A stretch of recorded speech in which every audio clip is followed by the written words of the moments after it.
इकडे बघा, परीक्षेमध्ये आपल्याला असं येतं 5, 2, 11, 23 आणि प्रश्नचिन्हाच्या जागी येणारी संख्या कोणती असेल?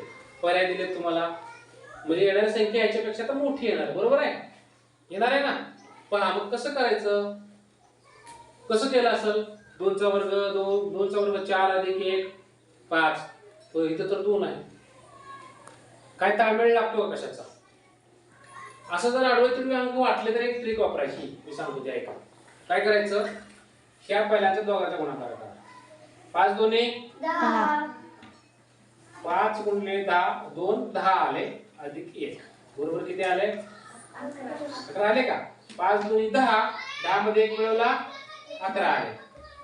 आता ह्या दोघांचा गुणाकार करा. 11 2 22. 22, 22 मध्ये 1 मिळवला 23.